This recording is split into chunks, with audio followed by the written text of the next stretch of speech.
the best CMOs in my mind are the ones that are thinking strategically in a full funnel capacity.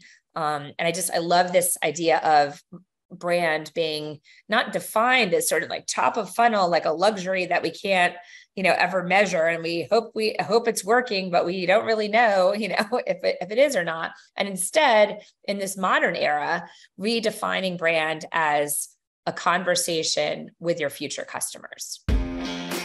You are listening to Power Marketing with Kevin Lee.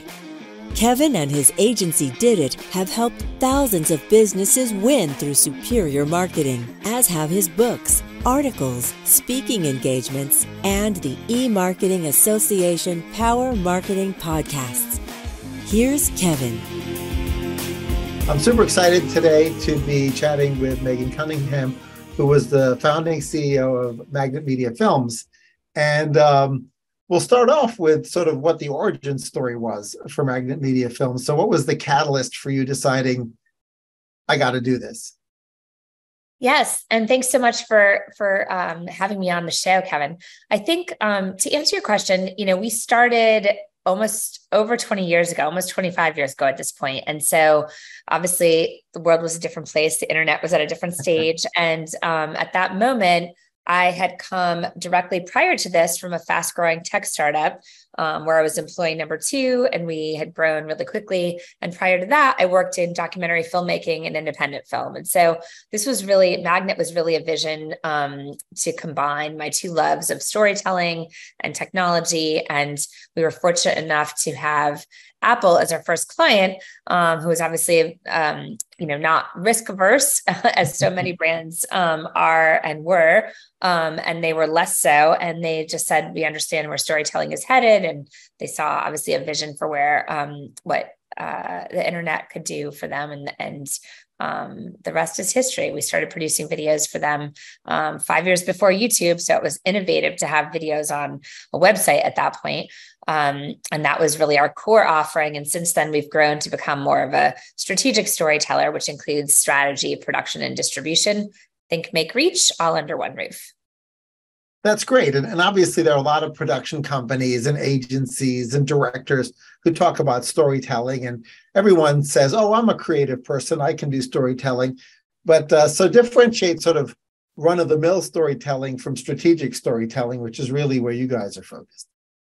Yes, thank you. Yes, I think that, look, having a strong narrative at the core is key to the success of any campaign. So I never want to downplay the necessity to have that strong narrative structure, a beginning, middle, and end, a desire and conflict, a character, heroine's journey. However, you are structuring that story, you still need to have like the craft, I think, at the core. The difference between sort of a traditional story and one that really is hired, where you hire or a brand hires a company like ours and is looking to achieve a business outcome, is that you really have to have a strategy behind it in order to be successful, right? If you had a brand, let's call it, a startup brand or a large enterprise brand, just going to market with a story and there was no strategy behind it, it would be very unlikely that that story would reach its audience, do the job that it was set to do, whether that be to persuade or to entice or to differentiate or to really stand out from a sea of sameness that so many brands are in these sort of crowded categories. So a strategy is necessary to sort of define the objective, clarify what the audience objectives are, what the audience's goals are, where the audience is. Is it something where you want to highlight specific social channels, or where a long form series on streamer might be more beneficial? There's lots of choices that need to be made. Is it something that is best conveyed via video or a podcast or an influencer campaign?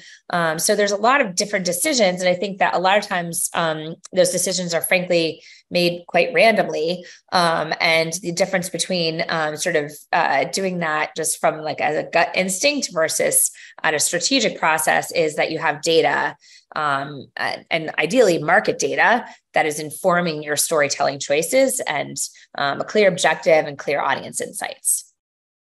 Great. Thanks for differentiating that, because not everyone can pull off great creative. I was lucky enough to be out at the Cannes Lions event a couple of weeks ago. And obviously, it's all about creativity in the context of marketing and advertising. And one theme that sort of ran through a lot of the different events and topics and sessions was the idea that great creative delivers on marketing objectives more effectively, and therefore actually makes your media campaigns, whether they're paid media or earned media, more efficient, right? And actually more impactful. And so when a brand comes to you either directly or through an agency, and you're sort of starting to work through the strategy and deliver that kind of creative that makes a bigger impact than an alternative creative might be, where do you start with the client? Yeah, that's a great question. I think that, every engagement is different. And I think that specifically, there's obviously people on the client side who, there may be a constituent map to manage. So we work largely with tech and finance brands, and a lot of times legal and compliance is a constituent on the client side. It's not just brands that can do anything and do some spectacular, idea that's out of the box and that sort of breaks all the rules, because they're highly regulated industries and they have a lot of regulatory constraints. Having said that, I think that within those, like my mentor, when I was starting in the industry, always said to me that every creative project has its constraints. In fact, Michelangelo, when he was painting the Sistine Chapels, probably had some constraints like his back, right? So like every project has its constraints. So we don't let that stop us. But I think within those guardrails, there's tremendous opportunity, especially at this point in time, to really be creative. And from my perspective, creativity is contextual. If you understand the audience in a way that's driven by deep insights, you can have a much more compelling story that resonates with that target. And I also think that that piece of research that you're referencing about creativity really impacting the campaign, I think that's like new news for a lot of brands. I was with the leadership at work when they were launching some of their creative effectiveness and marketing effectiveness studies. And that research is very well done. I mean, it's extremely deep. It's not, statistically insignificant. And it is compelling to say that, listen, it's not just the number of versions that you have there on the market or your channel. And if you're always on, TikTok versus display, you're going to be more successful. It's like a lot of the things that marketers, do research around and have a lot of investment in from a decision-making perspective, are important. But the fact that creativity is such a game-changing accelerant of those campaigns, I think is new news. So my perspective is, in terms of where we start with a strategic process, but we get really move very quickly into the creative ideation. And we like to have a range of options that we're discussing with the client and thinking through, provided they all, sort of meet the brief that is coming out of the strategic process, sort of the world's your oyster at this point in time. Yeah, I love the word accelerant as it relates to creative. That's a great word for use there. Back in the early days of digital, which probably was also around the time that you started Magnet, people were like really scared about budgets. Like if you said video production, it used to mean a lot of zeros, right? Yeah. And obviously the world has changed with regards to production of even the same level of production quality, but also there's sort of a different places in marketing plans where different types of production values can be used effectively. So if a person is scared of sticker shock, right, and it's sort of starting to think like, oh, maybe I shouldn't even call Megan and her team, it's going to be too expensive. Like, how do you diffuse that objection before it even gets there? Yeah.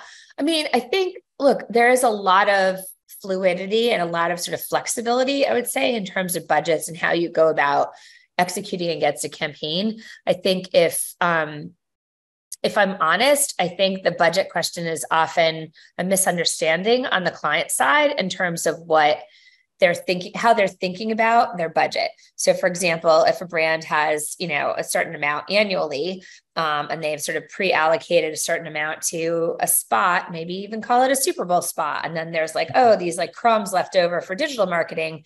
Like in 2000, in the early odds, I think that was like kind of commonplace. But if you're thinking about that on like a modern budget, that's like not a smart way to go about allocating. And the reason being that you've seen obviously market trends shifting from sort of traditional linear channels to digital, mobile, social. And yet there's still a pretty big delta in terms of brands in every category redeploying their assets accordingly. And so if you think less about kind of like, oh, is video going to be costly, and more about like, what is on a larger sort of general management level, what is good look like, right? What does success look like here? And rather than think about like marketing assets as individual expense lines, like how many social posts can I get for how many little dollars and cents, like that's more transactional and sort of a commodified way about thinking about marketing. We try to up level the conversation and say, what is the investment that you're making in order to get the return that you need? And I think if you think about it more holistically like that, then all the channels can be working together in a more integrated fashion. And you have a true omnichannel plan. I'm oversimplifying it a bit because, of course, every marketing organization has many constituents. There's different lines of business. There's different people who own social versus brand versus growth marketing, right? So a lot of times the budget allocation is set up so that there's silos within a single company instead of sort of arming the company for success and having a holistic point of view. But the best CMOs in my mind are the ones that are thinking strategically in a full funnel capacity. And I love this idea of brand being not defined as sort of like top of funnel, like a luxury that we can't, ever measure. And we hope it's working, but we don't really know, if it is or not. And instead, in this modern era, redefining brand as a conversation with your future customers. Yeah, that's a great point. And I think for the brands and marketers that are actually spending significant amounts of money on media, whether it's in particular paid media and advertising, the idea that they would underinvest in creative and then spend all of this money to get that creative deployed sort of really doesn't make sense either, especially since the research showed better creative makes the media work more effectively. Like last place you want to scrimp is on the creative because you're spending a bunch of media dollars there. So the other thing that I think sort of changed from a sort of an old mentality versus new mentality is sort of this holistic view of content having more than one use and co-creating of content, and sort of, as you sort of work through clients on that process of sort of, are we creating content in a silo? Are we partnering with influencers, et cetera? How do you end up making best use of all of the different sources of creative? Yeah, I think, again, to me, I'm a little bit of a broken record because I do feel it starts with strategy. But I would say that, like, just to double down, double click on that word, big S strategy, right? You have lots of little S's, and one of them is your content strategy. And a good content strategy should also have a workflow embedded in it so that there is no brief that goes out that's a brand campaign without having social assets. There is no influencer campaign that's not also dialing back and including brand guidelines incorporated into it. Now, you want to have the influencers selected properly. You want to be strategic about how you're balancing macro and micro influencers. Like, there's a lot to it in order to be successful. But I don't think of it as choices that you have to make that are these binary trade-offs. I think that it's, ideally fully integrated and you're sort of marching to one drummer if you're going to put out quality storytelling. And then to answer your question about, sort of all the different assets, I think that that's also, again, there's some latency there between what the capabilities are of most creative shops and what the brands are requesting in their briefs. And so from my perspective, we just had a big engagement with one of our long-term partners in Silicon Valley last fall. And it was important to them that we delivered a list of the types of assets that are sort of commonplace for a company like ourselves to be delivering back to them. So that was almost like we were reverse briefing in some ways, and saying, listen, even though you don't have a TikTok channel, you're investing X dollars in this beautiful film for YouTube. Like, let's just order up cut downs at that point in time for Instagram stories, and, repurpose it and rethink it for TikToks. It's obviously a completely different environment. But the onus of of those different deliverables should be on the creative shop. And when you're in market with a producer, with a creative director, with an art director, with an editor, it's a lot less expensive at the front end of that engagement to say, it's not just one single piece of video, it's actually all these other assets that we need, because those are additional cut downs, and a sophisticated group should know exactly what it looks like to deliver an excellent asset that works for LinkedIn, or a different one that could work on TikTok or Instagram or YouTube. And so if you think about that deliverable set up front, it's a lot less expensive than going back a year from now when you may have a new channel set up and then sort of repopulating those channels. That often is expensive and time consuming, and just comes out with a much lesser quality result. Yeah, one thing that comes to mind is, back in the early 90s when I was at McCann Erickson and J. Walter Thompson, and there would be a commercial photo shoot or video shoot for a TV spot. Everything was very scripted. Even if there was a celebrity involved, that celebrity was very scripted. And of course, influencers now and celebrities, because they overlap, right, as to where does that one start the other. And, a lot of times they bring their own creativity and authenticity to communication. And sometimes they actually rebel against things that are scripted, right? And maybe that's even a good thing, because then it comes off inauthentic if it's overly scripted. So how does one find that balance between allowing the sort of influencer or celebrity to sort of get the point across, subject to the talking points or strategies, but not handcuff them to the point where it comes off, inauthentic? Yeah, I think that's a great question, and still a mistake that's very commonly made today, as brands are still relatively new to engaging influencers. So first of all, I think that there's two answers to your question. The first is, from a casting perspective, I do think you need to really know what influencers you're signing up for, and not just say, oh, this person has this many followers, great, let's just sign on the contract and be done with it. Like, doing diligence on, which is something that my team does, right? Who these influencers are, why you would select one over another, and ideally having a portfolio, a whole team of brand ambassadors that you can work with on an ongoing basis is really the best structure for a well-run influencer program. Separately, I think that the idea of having, a brief, but one that is subject to be interpreted by the influencer in their own voice and with what they know works for their audience and their channel, is the best way to approach an influencer campaign. So it's not like hiring a production company. It's certainly not like hiring a commercial director where, you have a vision and a message, and the insights and data points around the audience have to be, the talking points and the logo have to be included. But I think instead giving influencers a chance to interpret the brief and the message in their own voice and with their own style is the best way to go about it. And brands who do that well are largely, widely celebrated, largely embraced. Like, it's a very high payoff for those that have the courage to sort of let loose on the reins. But I think it is a different way of conceiving of the relationship between the brand and the influencer. Yeah, actually, it made me think of another related question, which is, influencers, particularly TikTokers, are used to doing extremely short form content, right? Mm-hmm. Can some of them make the jump into creating longer form content and sort of drawing the story out and adding a slower story arc to things, or are their minds just completely wired to do short form content?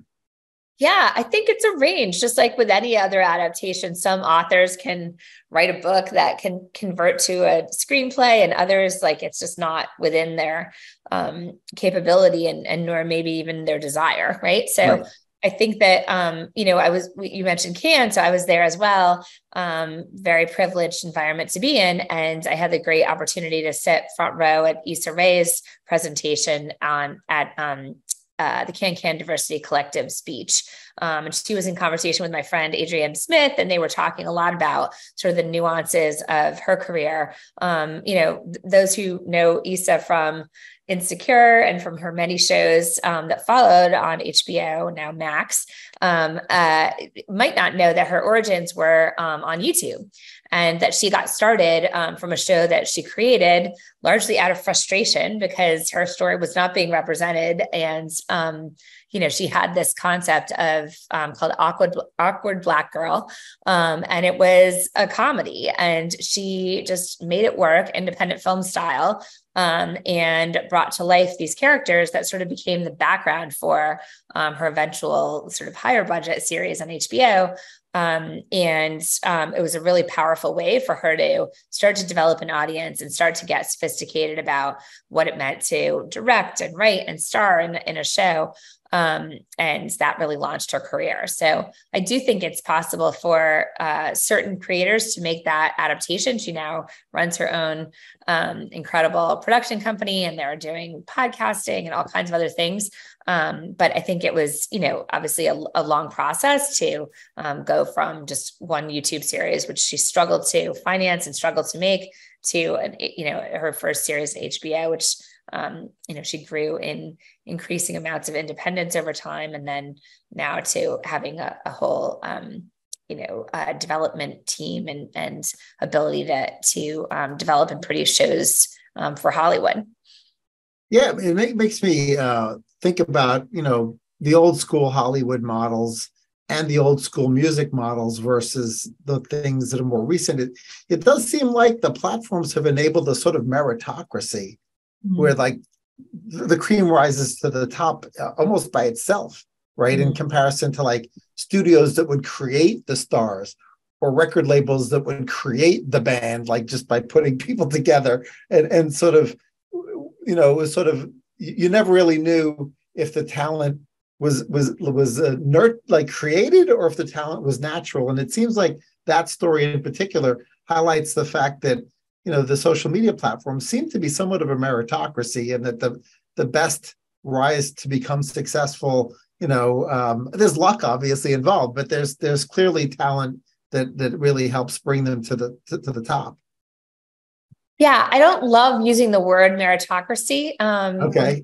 With all due respect, largely because I feel like it just kind of conceals a lot of like the systematic, barriers and that's a good point. Yeah. As well as so there's some bias stuff that's loaded into that, but also the fact that the algorithms are definitely subject to be gamified, right? And so if you're someone like Mr. Beast, which has obviously been, someone else who built a massive audience online, is like really one of the largest creators in history, and has a huge enterprise at this point. He spent longer than a year, I believe, studying the way in which the YouTube algorithm worked before he really launched any channel. And so he was looking at, okay, pranks do this, and the opening 3 seconds has to be this way and whatever. And that algorithm also is subject to change. And so, the creators that are really successful and that perpetuate, their own success and their larger follower base, I think that they often have an in with the platforms, and the platforms are releasing information and sort of hand-holding.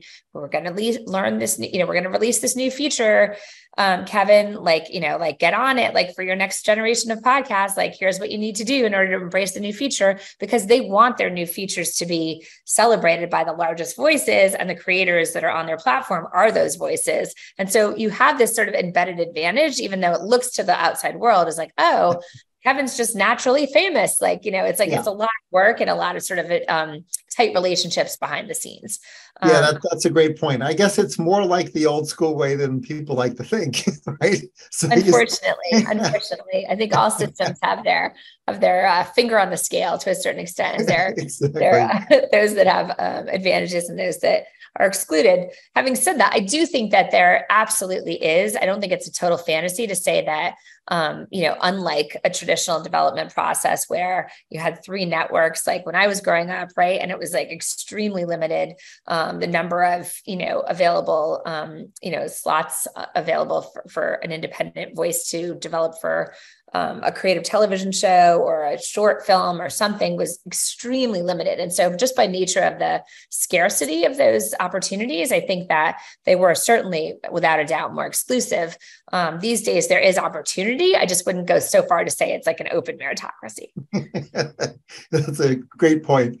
So obviously, no one knows if there's an upcoming recession or not, but marketing departments are starting to think a little bit about austerity. And if they do have to, cut budgets or adjust budgets, they're trying to think about where they might do that. So if clients come to you and they're like, oh, we might not be able to do the big thing we talked about 3 months ago or 6 months ago, are there ways that you help them think through sort of where to put their punches? Yeah, I think that it's obviously an opportunity for listening right now, because I think that, to be totally frank, and this may be a controversial statement, but I'll make it anyways, because it's my true thoughts. I feel like for the last 18 months, we have been saying there's going to be a recession and it might be next month, like every single month. And so I think we like kind of collectively will ourselves into that state. I don't think that we're there, certainly not in the US at this moment in time. And, in a market where over 300,000 jobs were created last count, right?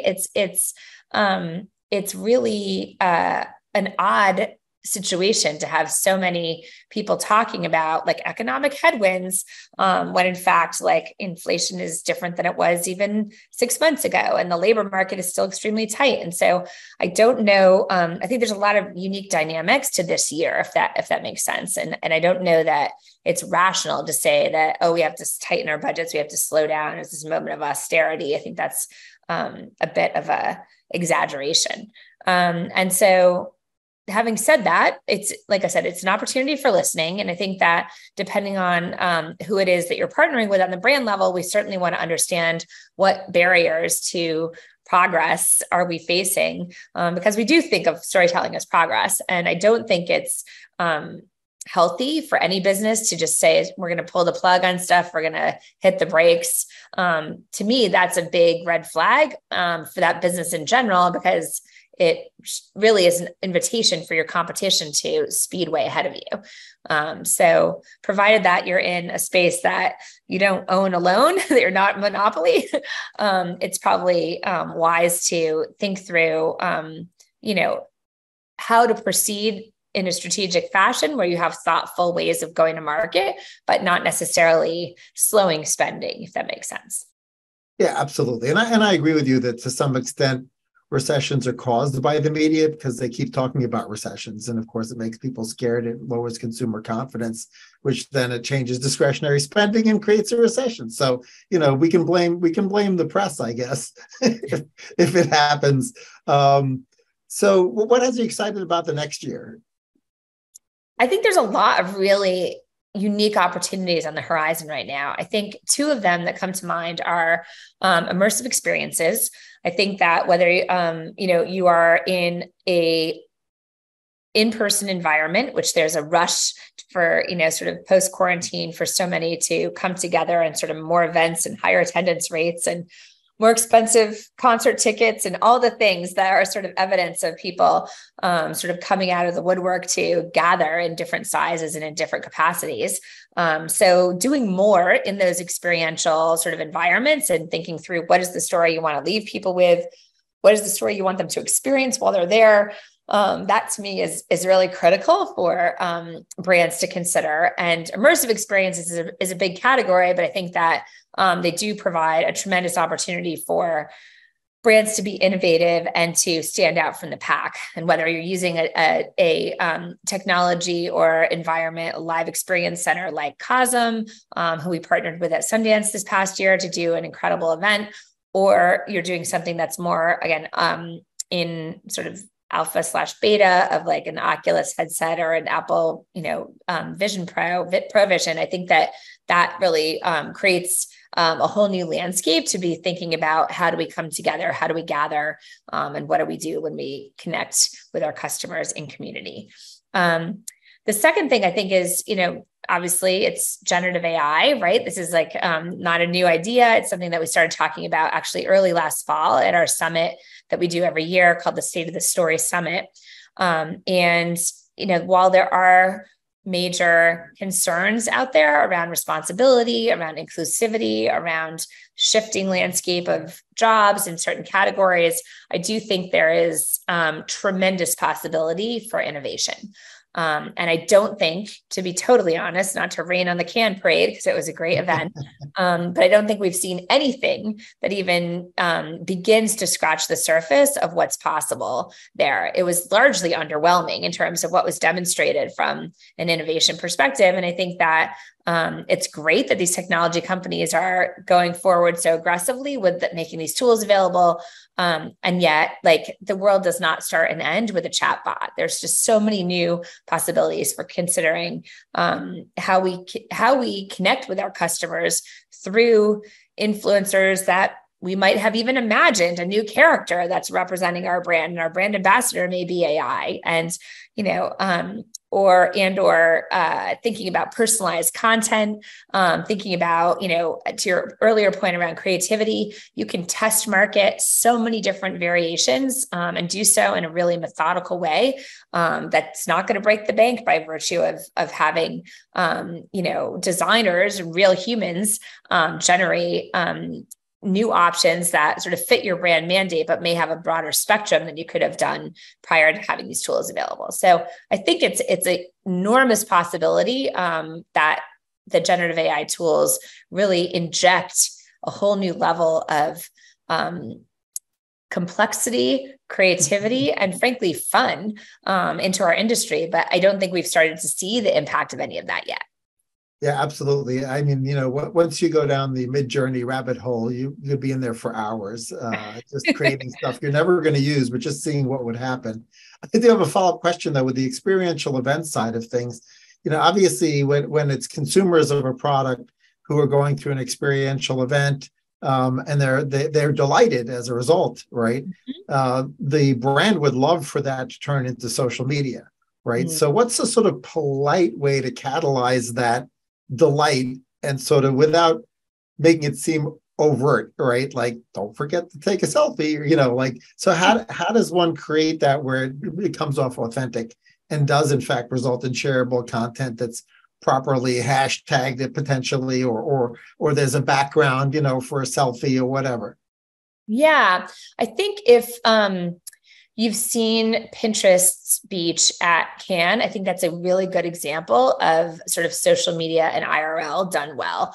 And not to toot our own horn, but we did work with Airbnb on the experiences launched years ago and constructed their global content strategy. And as part of that process, we also built their sort of launch events from a storytelling and video perspective. So they had other partners doing the IRL activations. That's not our business, but we sort of layered in and collaborated with them so that there was more sort of inherent social activity that was designed to be shared by the attendees. And I think from my perspective, I think it's all one sort of a holistic plan. You can't say, okay, we're going to have a, conference at the Javits Center or Moscone, and then hopefully there will be a cool backdrop that we just ship after, the day before the event, and everybody will just use the hashtag a step and repeat. I think that's pretty old school and unimaginative. I think that today's, certainly millennial, Gen Z, consumers are looking for more and looking to really engage on site in activities and to be brought into the story in a way that similarly influencers and their briefs are brought into the story. So if you think about every attendee as a potential micro influencer, and then what story would you want them to share and who are they? And maybe there's different attendees, and there's, sort of government is one audience, and you have, members of Washington, D.C. in attendance, and what's the story that you want to leave them with, and what story would they engage in and share if you had you could wave a magic wand? How do you set the event up so that is the story that they're taking away, versus if you have your customers or you have your partners, strategic partners, like all these different constituents within your ecosystem that are attending an activation, you want to share out the story that makes sense for them to understand and makes it exciting for them to share. Right. Well, those are all great points and great reasons to hire a professional team to help you rather than just order a step and repeat and expect magic to happen. So it's competitive out there. It's really hard to break through the noise. And I think that there's, to your point, like creativity is rewarded, but especially when it comes to event content, which tends to be some of the most boring things on earth, like just clips from a panel on a stage is like, it's deadly, it's like nobody watches that. Well, I look forward to seeing what you guys come up with over the next year or so. I appreciate you sharing your wisdom with myself and the audience. Well, thanks so much, Kevin. It's been a real pleasure. And yes, let's stay in touch for sure. Will do. Thanks so much. Kevin Lee's Power Marketing is available on all your favorite podcast networks. Kevin loves helping businesses excel at marketing. Having marketing challenges? Just like Santa in The Miracle on 34th Street, if Kevin can't help you, he'll know someone who can. Find him on LinkedIn, subscribe, or follow.